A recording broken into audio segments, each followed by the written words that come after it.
Good evening once again, and welcome to the show. It's Monday night, it's 8 p.m., and we have our usual Monday review show where we review all things. I just want to shift this out of the way for a moment. We have our Monday review show where we review things that happened in the past week or so, incidents from games. Many of you who are regular watchers will know what I'm talking about, but I have been getting new viewers, thankfully, and please do spread the word from as far away as actually India. Had an Indian podcast group on to me during the week asking how they could get the show and blah, blah, blah. And so I've set up an interview with them for next week. So we can spread our wings and spread the gospel, inverted commas, as it were, when it comes to all things refereeing. Let me say at the outset, as we have said, Keith and I, many, many times, we are not here to criticize referees, to lambaste them, or to pick out their faults. We've all been there. We know what it's like to be a referee and be under the scrutiny of not only the fans, but the media as well. So we're not out to criticize referees, merely to clarify why a referee made a decision or didn't make a decision. And we're not immune from criticism. If we make mistakes, we make mistakes. And that's the whole purpose of this show. I'm delighted to be joined once again by from England by former Premier League referee, former FIFA referee, former head of the PGMOL. If you don't know what that means, it means the Professional Games Match Officials Limited, and they are the guys who handle Premier League and Championship referees in the Premier League. Keith Hackett, thanks very much for coming on the show. Always good. Pleasure. Now, we've had a few bits and bobs last week, Keith. But yeah, I got a bit of flack from people saying about there was an incident where the ball went out of play, outside the uprights, obviously, but was brought back in and a goal was scored. And people were saying, but I thought VAR was only for incidents on the pitch, but this was the ball going wide or a corner. Can't remember what it was. Yeah. How is that? How is that? Well, I mean, the law allows the VAR protocol on a goal, and let's just concentrate on the goal. It can review the goal to see if there's anything that's impacted before the goal has been scored. That might well be a goal. The ball's gone in the back of the net, so it's effectively a goal. Now VAR checks. He's checking for any fouls that may have led up to the goal being allowed. He checks offside, naturally, with the AVAR. And that then enables him, and this gives him that outcome to say, right, is the ball in or out of play? And in this situation, it's out of play, and that's why the goal's been ruled out. So under the VAR protocol, on goal, there is allowable the check to determine nothing untoward in the build-up to the goal.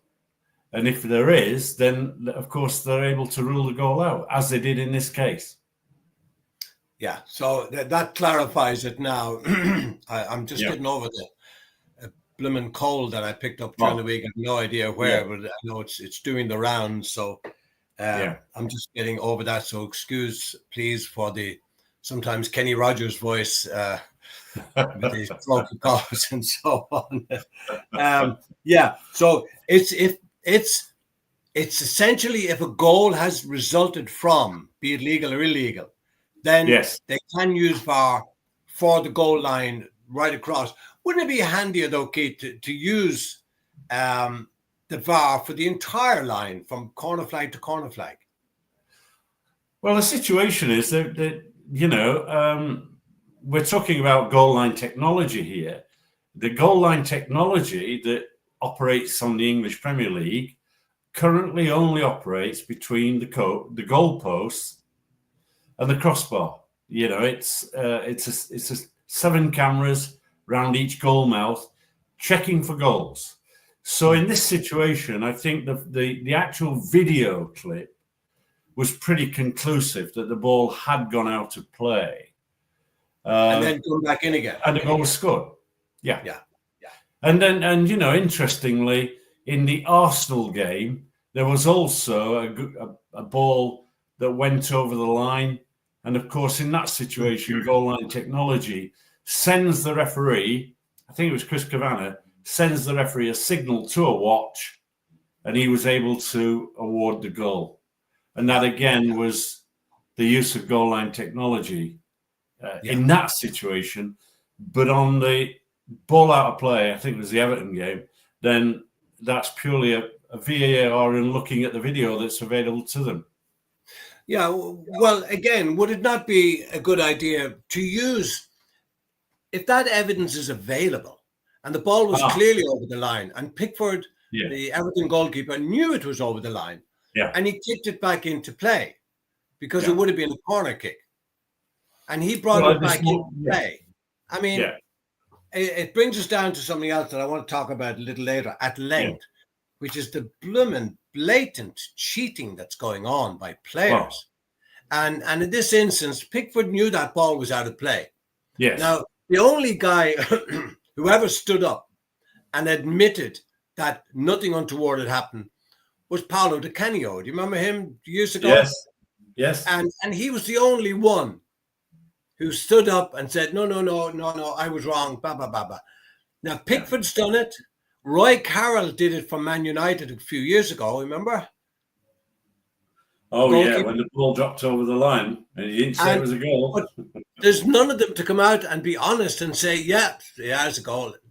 Well, I mean, that Roy Carroll incident. Out of hell. That Roy Carroll incident was, in fact, the catalyst for the setting up of goal line technology. I was actually at that game. I was at the game. I saw it. I could see from the director's box at Old Trafford. It was a mile over, a yard. The referee, Mark Clattenburg, was at halfway line. No chance. The assistant referee was in line with the second most defender. No chance. You don't guess at refereeing. And that formed the basis on which I then went to the Premier League and started a lengthy process of getting goal line technology. The technology at the moment doesn't cover corner flag to corner flag. It could do, but that's extra cost. And I suspect if the ordinary camera guys that are there can pick it up, why can't the referees be allowed to access that information? I mean, it's there. Why does it have to go through official channels so these guys, these men in suits, can justify their positions? The information is there and they can see it. I think there's a bigger issue, and I don't disagree with you. I think the bigger issue is the fact that I have seen and witnessed yellow cards that should not have been awarded, incorrect yellow cards, either the first or second yellow card issued, incorrect. But of course... It's now through mistaken identity. Well, no, because they will not allow a yellow card to be reviewed. There is, in the English Premier League, it may apply to other countries, but in the English Premier League, no one is allowed to appeal a yellow card. And so we do and have seen, even in my era as boss of the PGMOL, we have seen a yellow card incorrectly issued, the referee apologising, me going to the FA and saying, could we rescind it? And the answer was no. There's no review. Can we just clarify it? What do you mean it was incorrectly issued? The referee... the referee's decision is very subjective, but it's covered in Law 5, where his decision is final. So who said it was incorrectly issued? The referee. The referee, I was the boss. The referee, post-match, came to me, ate a bit of humble pie and said, look, Keith, I've had a look at the replay. I've definitely got it wrong. I'd like that yellow card rescinded. Keith, how many times have we done that? How many times have we made mistakes in games and come back and you did what you thought was right on the day? Correct. I mean, like Bergville the other day for Spurs, was it, which wasn't a yellow card, and then he committed a much more serious offence, which should have been a red card, but the referee thought maybe, oh, I shouldn't have booked him the first time, so I let it. I mean, they're circumventing the laws. They're just making it so long. Yeah. I mean, we can't condone that. I mean, the first line is, if you're going to caution somebody, just like you're going to award a penalty kick or a goal or whatever, be accurate. Don't jump in. Don't be too quick. I think we can all be a little bit too quick giving yellow cards. And of course, one of the things is that if you have a foul challenge that, let's paint a picture here that you've got a foul challenge that is a red card offence, but the referee gives a yellow.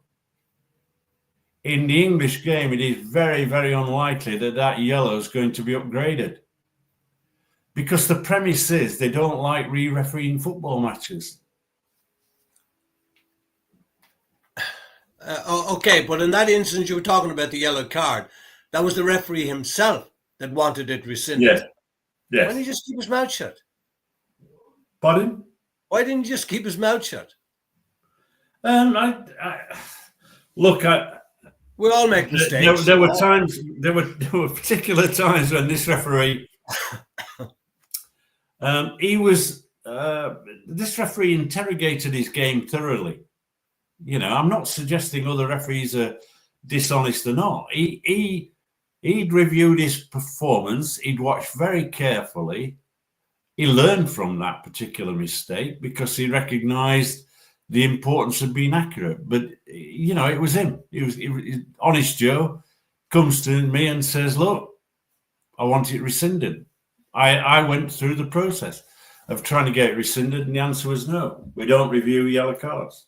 And why did he want it rescinded? What was his reason? His reason was that he was, I think it got at him a little bit. He just wanted to admit that he made an error, I think. Yeah. But as you rightly say, this is, I'm not going to mention the referee. No, absolutely not. His personality comes out. At the time, he's saying, I'm wrong to give a yellow card. That particular player had reached the suspension point, out of which he did get suspended. What level of football was it, Keith? Don't mention the teams either. Premier League. Oh, really? Premier League. Oh, okay. Yeah. Okay. All right. Well, like I said, and I say to all referees out there, we all make mistakes. We do the best we can. We do what we think is right at the time. Sometimes we get it wrong. But so long as referees are being honest, impartial, fair, you can't ask for anything else. And I say to referees watching in now, that's what you do. You do what you think is right on the day, at the time, and make a decision and stand by it. By the way, for you watching out there, if you'd like to comment on the show, there's a little thing on the bottom right-hand side of the screen. And if you'd like to make a comment, please do so. And Keith and I will do our best to answer it for you. Excuse the cough. I mentioned when we were off air earlier, Keith, the issue of players, it can't be called anything else. You can't dress it up. I'm doing a bit of a Roy Keane here, but it's blatant cheating. Players getting slightest little touch going down. I sent you a little video clip earlier on. Yeah, I think it was Forest and Southampton just the weekend gone. Slight little touch on the chest. I actually put it up on Facebook, and I hope some of you people out there actually saw it, and I'd like to hear your comments about it. But rolling around and pretending to be injured, I mean, there has to be some way to stop this. I know friends of mine who've been lifelong football supporters, and they're getting frustrated now with the way players are ducking, diving, and cheating. Yeah. I think that there's no doubts that it goes in phases, a little bit like a wave, up and down. At the moment, I mean, in a way, I just think it's a sign of weak refereeing to some degree, because the referees themselves are seeing the actions of simulation, of that touch and going down so easily, trying to kid the referee into awarding a penalty kick, or even getting an opponent dismissed. And I just think that in those situations, first of all, referees need to toughen up and they give the sanction of a yellow card for an act of simulation, trying to deceive the referee. Secondly, I'd really like the league, the FA, who are the lawmakers in our case, uphold the standards of the IFAB. I think the FA need to start to think seriously about retrospective action, because the kids that play grassroots football are seeing this at the senior level going unpunished, and that's putting quite a lot of pressure on young referees at grassroots level, because the cheating is cascading down and it's making life very difficult for referees. I mean, I watched a game on Saturday, and on more than one occasion, players who haven't got control of the ball, who feel that they want the game stopped, will go down for anything. And you know, we see managers, don't we, signal across the field to get a player to go down so they can have a water break, or he wants to actually realistically coach his players and change the tactics during the game. And that happened to me in South Africa. And I knew this guy. Again, we won't mention any names, but I could see the coach on the sideline telling the player, go down, go down, go down. Because at that time, players were allowed to be treated on the field and then stay on the field. Now they have to go off. But they were allowed. And I said, you've gone down. I know you're not injured. I saw your manager. You're not getting treatment. So get up. And he just got up. And they do that. That is part of the tactics now. And the referees, surely, they have to be... have to be strong enough to recognize this, Keith. Really, I mean, it's just a problem. You know, I always notice as well. I know when a player is cheating, when he knows it hasn't really been fouled, he'll fall on top of the ball and he'll grab the ball. Yeah. In case he doesn't get the free kick, well, then the other team won't get the ball either. Yeah. And that's an obvious sign that he hasn't been fouled, and it is cheating. Yeah. And yet we're letting players get away with it. Well, I think you know, this is not an easy area for referees. Let me make it quite clear. I mean, I can remember going to the managers at the you know, when boss of the PGMOL, and stating quite clearly, look, guys, I'm going to tell you here, you're going to get some penalty kicks, and you're going to get some that are missed, because your players seriously are getting that good at manufacturing contact that no matter how good and how much training our referees are doing, they're going to miss it. So beware that you might get a penalty kick because the referee's seen what he's seen. And then again, you might not in certain circumstances. So I'm actually asking you to improve the behavior of your players. Now, we might have thought that was pie in the sky, but I can remember very, very clearly at one of the meetings, Harry Redknapp, the manager, coming out when I showed some clips, and just looked at everybody and said, "Well, that particular player used to play for me, and he cheated at 5-a-side games that I was refereeing."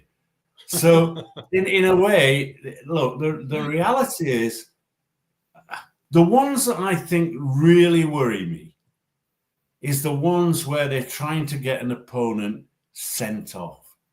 Now, you see, just stop in there, just to come in there, Keith. And that's one of the reasons, if I was in charge of referees today, I would say, do not shake hands with the players. Not out of disrespect, but you have to be seen to be absolutely neutral. Let them shake hands with each other if they want to, because no sooner will the game have started when they'll be attacking you for a decision you give against them. But at the same time, the players they're shaking hands with, they're now going to try and get sent off. So there's so much dishonesty in the game. It's just unbelievable. Well, I mean, I saw an incident last week. I didn't comment on it because I was a little bit shocked, but we got the camera in the tunnel and the players coming down, ready to go on the field of play. And the referee actually hugged the captain of one of the teams, and I just could not believe that. Okay, look, tell me this is a joke. No, it wasn't. Oh. I was recording the game. I even went back and went, crikey, I've seen it. It's happened. You know, I can remember, I think I may have told this story. I can remember being at a very big European Cup game. I was the referee. The atmosphere was terrific. I'd had one of the teams about 6 weeks before, which is unusual in UEFA. And I was near the halfway line, and the captain of the team, who I'd recognized, and came up towards me, and I moved about a meter off the halfway line, shook his hand, and he was very complimentary. He said, "Mr. Hackett, I thought you refereed really well a few weeks ago. Delighted to have you again." It was a complimentary comment. That's all. Done at distance, come towards me, shook my hand, that was it. Yeah. And then, of course, I shook the hand of the opposite captain yeah. at the halfway line as we were about to toss up to determine the way people kicked. And the match observer came in. I always remember the Italian observer came into my dressing room after the match to do a debrief. And he was not happy with that action that I'd taken. And it was, you stand on the halfway line, they come to you, you don't make a movement. Mr. Hackett, you made a movement, I'll not mention the team, towards the captain of this team. Yes, it was only a meter, but it gave everybody in the spectators opposition to say, "Oh, look, he knows that player. Look, they're getting, we're not going to get any decisions." And sadly, that's the optics of it. Yeah, it's the necessity to be impartial. It's like the nonsense that goes off in the technical area, where there's this constant dialogue between fourth official and the managers, and they're all trying to be nice, the fourth officials. I think I'd just turn and say, "Look, I respect what you're saying. I've got a job to do here. I've got to look at this game. Will you please leave me alone?" And if that manager persists, get the referee across and say, "Right, give him a yellow card." Yeah, you know. Yeah, yeah. Oh, by the way, I just want to mention this because I was asked. Players get after 5 yellow cards, they get a match ban. Yes. Coaches, managers, after 3 yellow cards, get a match ban. I was asked that the other day, and I said I'd mention it. Yeah, because now the fourth officials are becoming whipping boys. They're there to almost absorb the anger being vented, and sometimes it's very vitriolic. I mean, it's not sort of please, Mr. Fourth Official, what's happening there? They really are in their face and not using the best of English at times either. So that's surely, I actually had it down, crowding refs and fourth officials. I know you mentioned last week about the referees. It's sort of standard in UEFA now, but not in the Premier League. No, I mean, look, one of the roles that Howard Webb has is to actually set the scene and drive change if required. And Howard Webb needs to go to the Premier League and say, "This is what I want to operate. This is what I'm going to operate. And this is the reason why." Because obviously 3 or more players surrounding the referee is a report, and then of course a potential fine. But it's not a deterrent, is it? Because you and I don't know if a fine's been imposed in this situation. So I think that we need to have a situation where there's more yellow cards and there's more red cards where managers don't behave in the technical area. We're putting up with too much. they're getting away with blue murder, Keith. They really are getting away with murder. Yeah. And again, I mean, there's no excuse. It's our fault as match officials, as referees. We're not doing our job. Yeah. I mean, I watched a young referee at the weekend, and look, he's learning the game. So, yes, he made the odd mistake, but the abuse that he got was not only got Keith, but the abuse that he took. Correct. And I, you know, I wanted to say to him, look, almost go in at half time and say, look, your threshold is too high. You know, it's amazing how I look at referees who get promoted through the system. And invariably, it's not the referees who want to be friendly with teams, who want to be Mr. Nice Guy. If we look at the referees that got through, Mr. Nice Guy, in a way, doesn't work in refereeing. You're the police officer, and you've got to manage very effectively. And I think just step back a bit and impose your authority. And if need be, at grassroots level, if you're not getting control and respect, go and say to the guy who runs the team, if behavior doesn't improve on the field, I'm coming off. I'm abandoning the game. Yeah.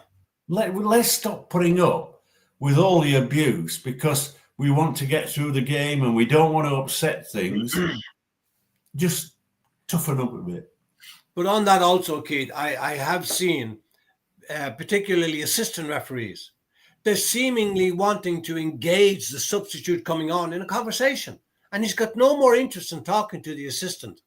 He's only interested in coming on and doing the job. But they seem to want to engage them in a conversation. Yeah. For goodness sake, you're not there to be Mr. Nice Guy, as you say. And the same when a player is down, maybe gets a bit of a knock. He doesn't want attention, but he wants to get up. Now the referees are putting out their hands to pull them back onto their feet. Oh, I know. What? Oh my God! And another big bugbear of mine is referees taking a drink from the coach's water bottle. Yeah. Why haven't the referees got their own water bottles? Yeah. Well, the reality, I can remember many years ago in Guadalajara, the referee was Rolf Eriksson, a terrific referee. And he was refereeing this game in Guadalajara. The temperature was high. He was a marathon runner. And at a stoppage, went to the halfway line, had a couple of slugs at his water bottle. He was sent home on the next plane. That would be my thing as well. Absolutely not. You have to be seen to be right in the middle, fair, unbiased, impartial, no fair. Keith, in South Africa, where I walked into many a war zone on the field of play, if you were seen, like you mentioned earlier, to be talking to one player of one team longer than what might appear to be normal, immediately you were classed. And then you just got to give a decision that goes against that team or goes for that team, whichever way you look at it. Immediately you're accused of being biased. Yeah, I think, we've drifted a little bit. I think that there are, one of the problems we face with acts of simulation is that one of the core problems is that we're allowing contact to go unpunished by way of holding, talking about the holding offence has to be sustained for a period. And I think that we're lacking, I mention it almost on a weekly basis, we're allowing grappling, blocking, pulling, all these things to take place. And it's all symptomatic, I think, of getting players to cheat because they're going to ground easily at first contact. And they're exaggerating their fall. They are simulating because they're thinking if they don't, they're not going to get a penalty kick. They're not going to get a foul awarded against them. I've watched several blocking offences where players have gone down the touchline, players come across, impeded the forward with contact, free kick awarded, yellow card given. And I'm thinking, good refereeing, why don't you apply that in a penalty area when the same level of impeding takes place on the goalkeeper? You've got to be consistent. Even worse. Yeah, because there was an incident, the Man United Brighton game where the penalty was awarded to United, which was definitely a penalty because he pulled him around the head, and the commentator said anywhere else in the field that would surely be a free kick, so it's correct to give a penalty kick. But how many times have we seen it? Incidents in the penalty area that are worse than what happens on the halfway line, and the free kick is given on the halfway line, but nothing is given in the penalty area. They need to grow a pair. Yeah. I think what was interesting, and it might have been that match, I don't know, I might get it wrong, but there was an incident this weekend where a player put his hands on the throat of an opponent. Oh, I didn't see that, yeah. Right. And I listened to the explanation today that it didn't squeeze. Going, what? It didn't squeeze. It doesn't have to squeeze. Why has he got his hand on the neck of his opponent? Right? It's not for fun. It's an act of aggression. And look, I know things have watered down since I left, but I made it quite clear to managers and players and referees that where there was a hand on the face of an opponent, neck up, that was a red card offence. Why? Because you're supposed to be playing football, not rugby. And I think we can add into the laws of the game now: striking or attempting to strike, kicking or attempting to kick, choking or attempting to choke. Yeah. I mean, oh God. Oh.